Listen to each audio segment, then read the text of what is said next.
Hi, and welcome to a new beginner's guide. Today I'm going to be starting off a new world and showing you how to set up a new game in Minecraft Bedrock on the Nintendo Switch. The idea of this series is to help those people that don't know what they're doing when starting up on Minecraft, or those that have been playing along for a little while but just need some extra ideas on what they can do. So once you've clicked create new world, you'll get this menu come up. And at the top there you've got a bit where you've got my world, you've got game mode and difficulty. So you can name the game and this will be what is saved as on your Nintendo Switch. So we're just going to put it as beginner's guide on here. Now you've got game mode, you've got survival and creative.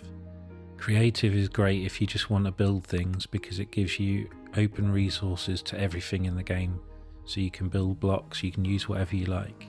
Survival is a bit different, it's where you start off with nothing and you have to build up and collect resources as you go along. You also have difficulty mode, you've got peaceful, easy, normal and hard. These modes just relate to how much hostile mobs will spawn and if they attack you or how heavy they attack you, and also what happens to your hunger and your health as you play along with the game. But we'll go through more of this in detail as we're actually playing along. If setting this world up for a young child, you could put it in survival and peaceful mode. That means they won't actually get attacked. In the advanced menu you'll see world seed.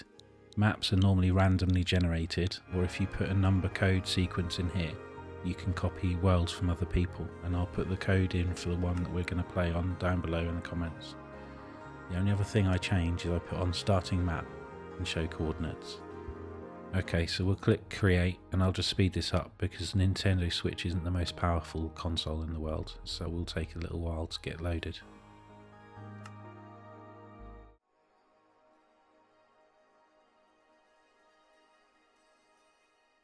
So we've now loaded into our new world and it's still generating the terrain around us. But as you can see at the bottom of the screen, that's what's called the hotbar. You've got 9 individual items that you can put on there as a quick thing to access.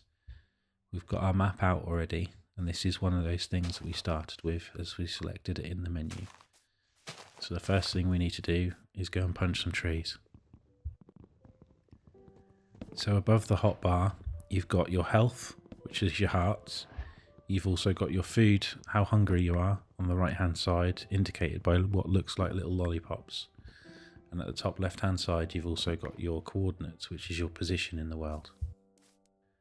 Now we've finished punching down that tree, we'll go and get some chicken.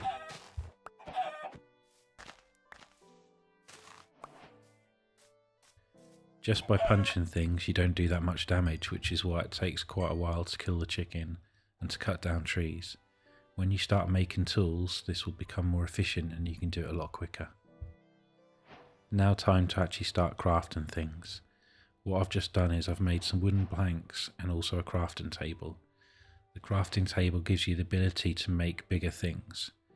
As you can see here, this is what it's showing that we can create at the moment. So if we cut down some more trees, that will give us some more options on what we can do and what we can make. As you see in the top right, that just popped up saying new recipes added. As you gather more materials, it gives you more options for crafting, and then you've got more things you can create. So the crafting table gives you a 3x3 block at the top here, which gives you more options to build. In the normal inventory slot, you get a 2x2 slot, so you can still make things without the crafting table, but you're limited on what you can make. If you want to make tools, you will need a crafting table. So just to start with, we're going to make a wooden pickaxe and a wooden axe, which I've just now made. In the recipes it will actually show you on here what you need to make them. So if there's anything with a red block on it, it means that you don't quite have the materials to make that. Crafting is laid out and set up in 3 different sections. You've got construction, equipment and also items. Construction is obviously going to be all your building blocks. Equipment will be things like tools, shields, other things that you can carry along with you.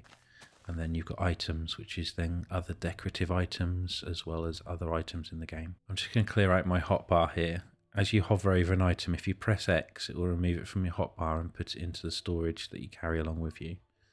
I recommend moving things around in your hotbar and just keeping the items that you want in there. You don't necessarily need all your building blocks and everything in there, but you might want your tools to hand if you desperately need them. Sheep are one of the most important animals in the early game because you need to get the wool, and the easiest way to get that is by killing them, and you'll get wool and some meat, which is good because you can eat that once you've cooked it. As you can see there, with using the axe, it actually got rid of the sheep quite quickly compared to punching it. You can also see here that it's quicker to cut down trees with the axe than it is to punch. What I'm actually doing here is I'm actually chopping down the second block and the third block, and then jumping on the first block to carry on cutting down the tree. This gives you extra reach for the trees which are taller, and it saves you then having to build up blocks to then carry on harvesting the rest of the tree. We've dropped very lucky on this world because, as you can see here, there's actually a naturally generated village. In the village there will be populated with people, and also it'll have structures. It makes it very handy because it means that we now don't need to make a base. We can just use one of the huts here and we can steal one of their beds.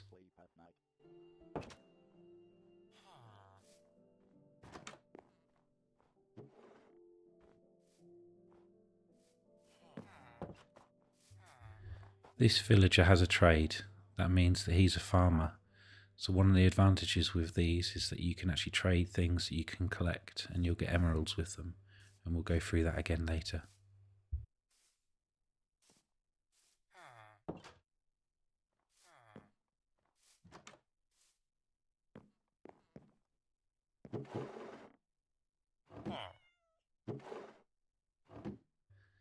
This villager is a fisherman, and as you can see, he has different trades to the farmer.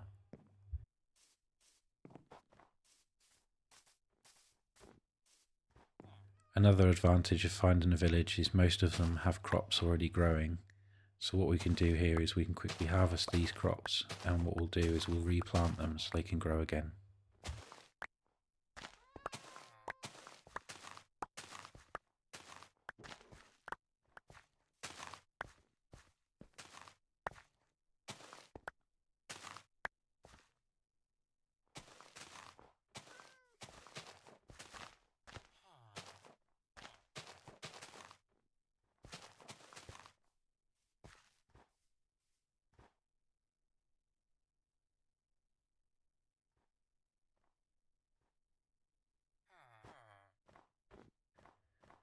You can see there in the hills there's actually some natural forming lava as well, and again later we'll use that for something else.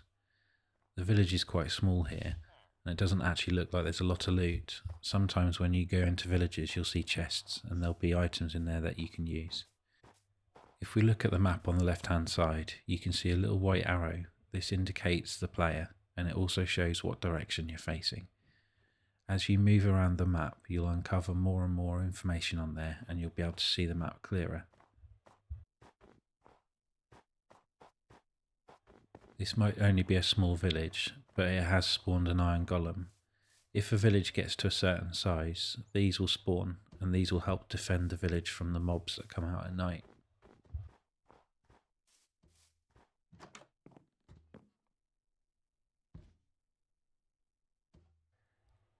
I'm just going to have a look around just to see if there's any chests that I can loot in any more of these little huts.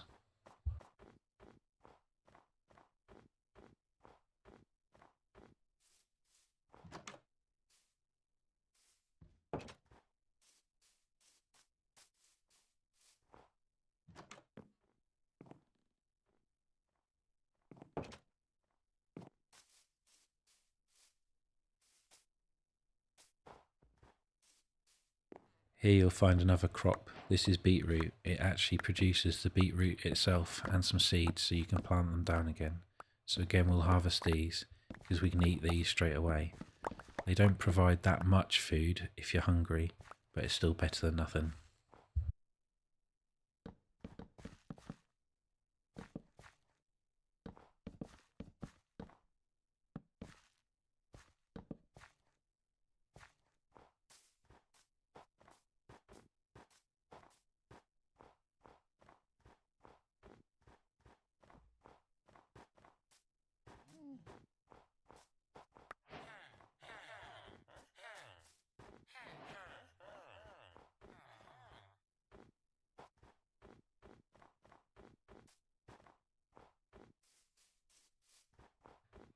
As this is only a small village, we're going to go around and see what other resources we can get. And also, as we've still got quite a bit of daylight left, we've got plenty of time to go around looking. As you can see there, a wolf actually just killed the sheep. We still need to collect some wool, so we'll go after this sheep ourselves.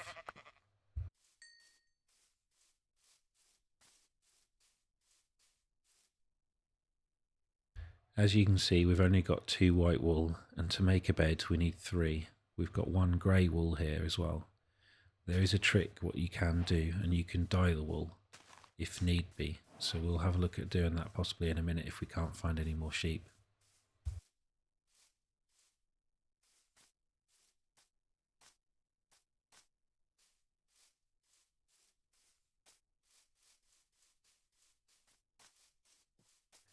And we have 2 sheep over here, so we'll go and get the wool from them, and then we can make a bed in a minute.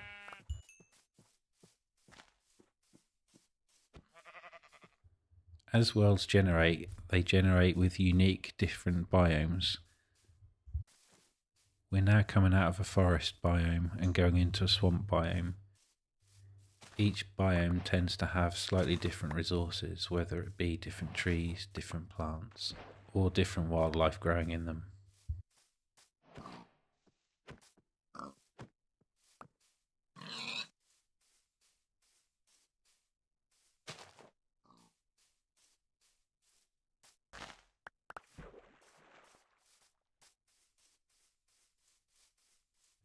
So the best thing we can do at the moment is just run around and try and gather as many resources as we can to start with.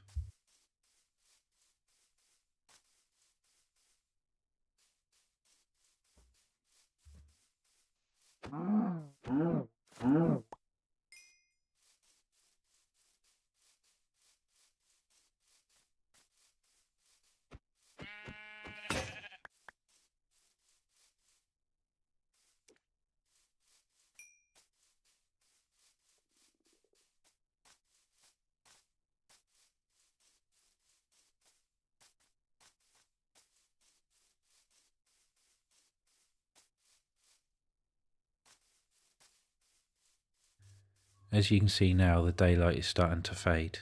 So what we need to do quickly is try and get a bed so we can go to sleep. The idea of this is when you go to sleep, it stops any mobs from spawning. Most of the hostile mobs only spawn at night. So by doing this, it stops them from spawning and it makes it safer for you. Respawn point set. As you then heard, the game said respawn point set. When you go to sleep in a bed and that bed remains there, if anything was to happen to you and you were to die, that is where you would respawn back to.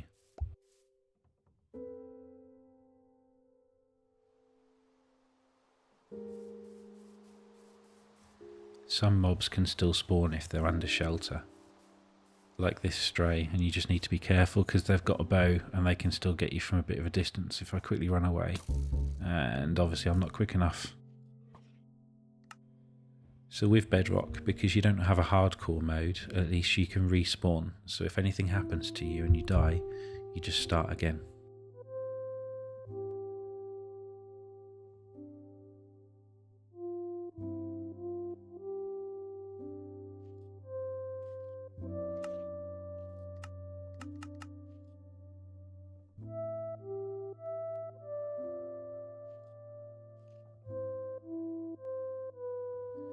Again, because the Nintendo Switch isn't the most powerful console, that took a while for the respawn to load again. What you'll see here is because we didn't actually leave the bed where we put it earlier when we fell asleep, it didn't actually reset our spawn point to that location, so it's now put us back to the world spawn point, which is near the location where we first started. This does look a little bit different, so we are slightly off a little bit. But now we need to try and find our way back to see if we can collect all our resources that we just now dropped.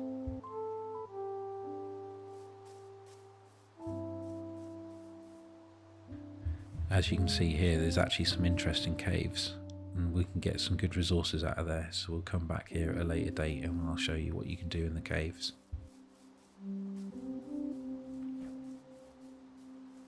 So all I need to do is try and retrace my steps to try and find everything I've just dropped on the floor, but also I'm going to try and see if I can get some more wool just in case, so I can make another bed if I don't find everything.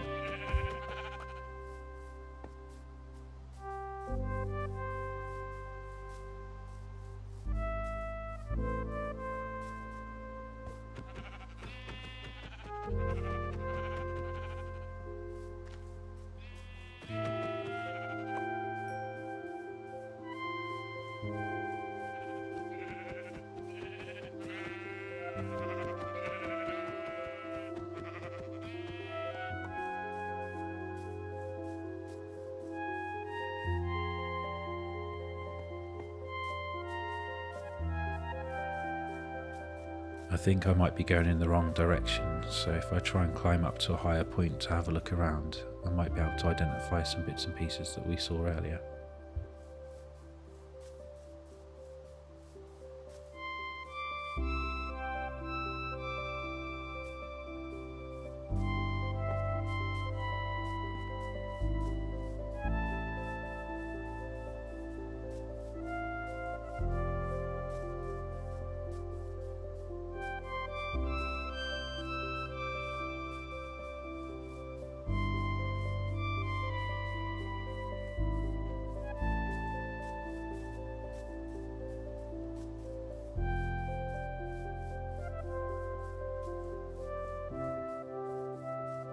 We haven't got any pumpkins, but at least if we harvest one of these, we can get seeds and then we can grow some more later.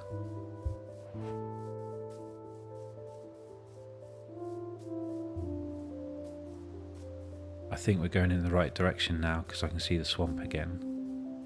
Alternatively, if you know where your base is, you can use the coordinates on the top left hand side to help navigate back to your home. That little green orb is actually some XP, so we've definitely been here earlier, so I think we are definitely on the right tracks.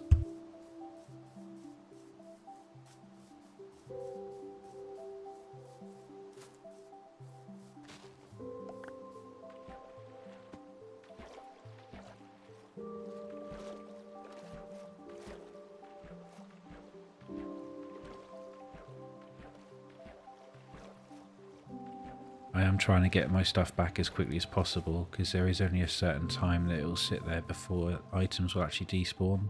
So if you're not careful, you will lose everything. But luckily we've just now found it, so we'll quickly collect all this up.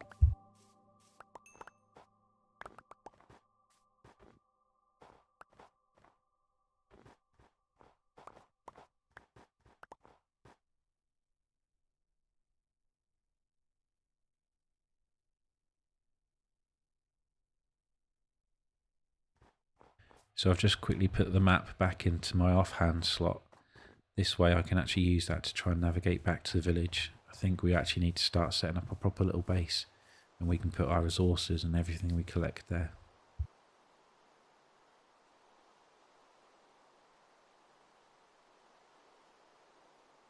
As you can see by the health bar and the hunger bar is quite low. That's because I've been running around quite a lot to try and find my equipment. As mentioned, the beetroot doesn't actually fill your hunger up very much, so you do end up having to eat quite a lot of it. When you get on to later in the game, when you have things like steaks and other food, it does actually fill you up a lot quicker.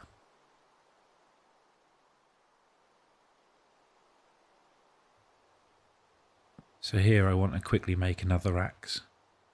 But as you can see, it's red, so it means I don't have everything needed. But if you look on the crafting table, it indicates that I need some more sticks. So if I make some more sticks and then go back, it then means I can make the axe.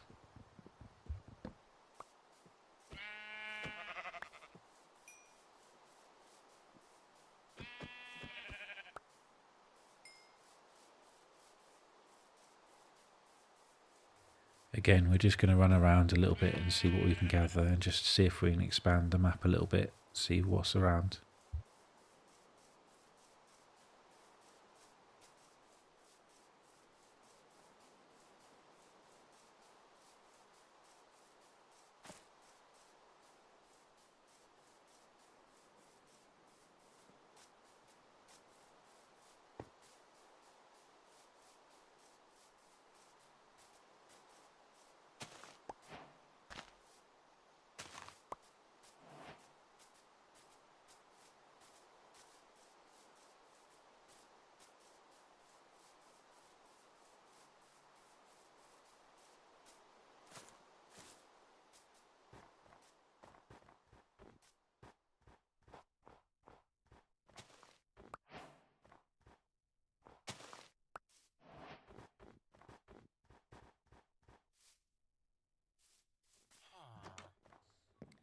So now we're back in the village. We're just going to have a quick look around and choose which one we're actually going to make into our little home. And then we're going to use that as our starting base.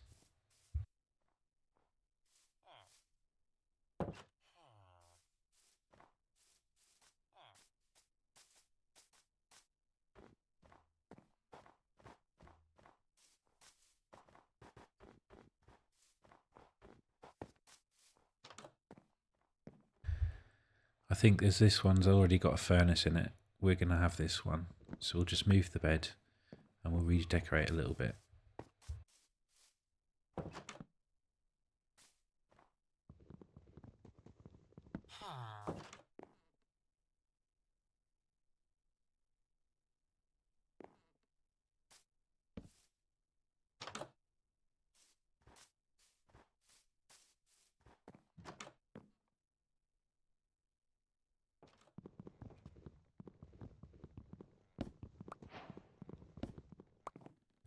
I'm just going to take these out and put an extra bed in here, because the more beds are in the village, the more villagers you can have, and we'll go through that again later.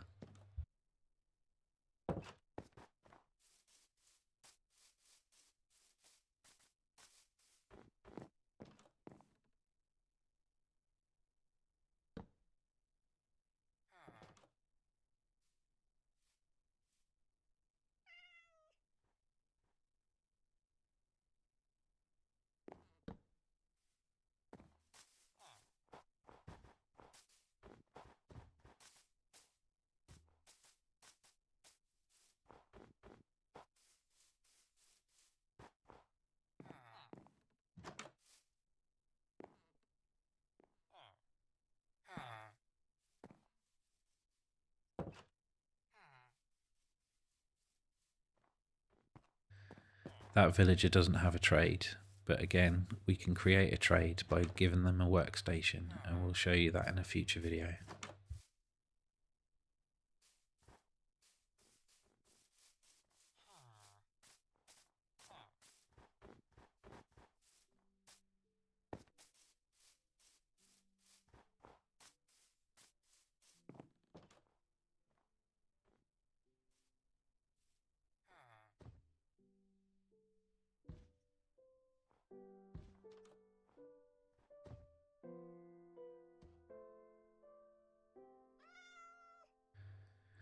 So I'm just going to get a gate. It's a weird Minecraft mechanic that a villager can open and close a door, but they can't open and close a gate.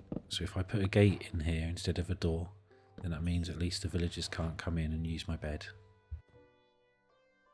I'm just going to make a chest now as well. A chest is something that you can put items in, so it saves you having to carry them all around with you.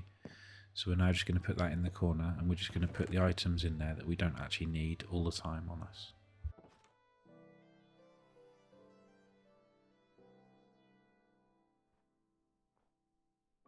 So we'll quickly go over the basics of the furnace.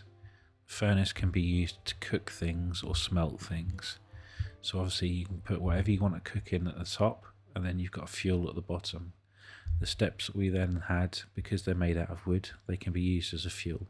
So that then cook the chicken. The cooked chicken actually fills your hunger up more, but in a dire straits you can actually eat the raw chicken, but it does give you a chance of actually giving you food poisoning in the game as well. So it is always recommended to cook foods before you eat them.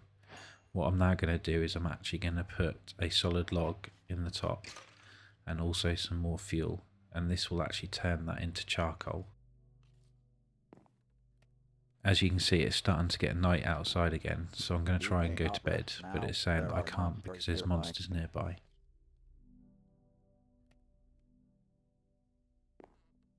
You may not rest now, there are monsters nearby.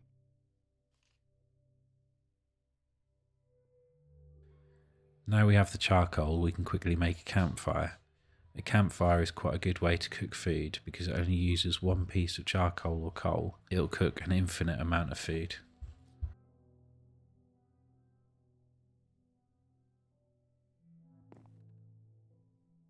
The trick is also, when placing a campfire down, don't put it directly on the floor, put it on top of a block, because it saves you from standing on it. If you stand on it you can burn, but if you actually walk past it when it's on top of a block, it can't burn you. And all you do is you get your meat and put it on top of the campfire. And after a few seconds, it'll cook. It will only cook 4 pieces of meat at a time. But like I say, a normal bit of coal in a furnace, it will only cook 9 items. Whereas that coal that's in that campfire will keep going and it'll burn and burn and burn. And you can cook as much food as you like.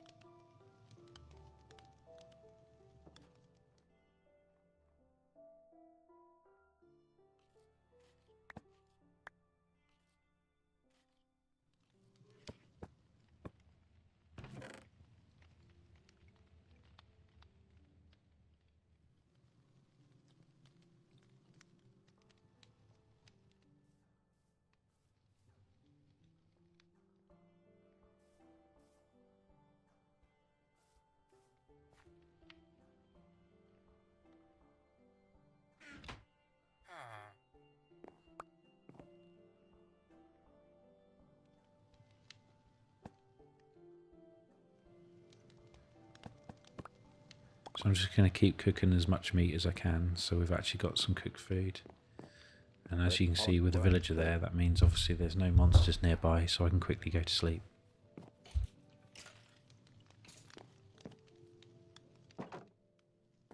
So as you can see, as we go outside, because it's not snowing or anything, those mobs are in direct sunlight and they're actually burning up.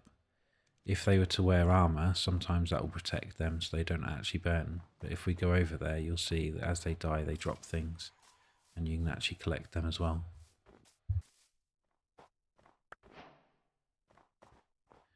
As you can see from the video, I'm not really an expert on the game. I just enjoy playing it. This guide is just here to help those people that are new to the game just get some basic information so they can find their feet and play as they go along.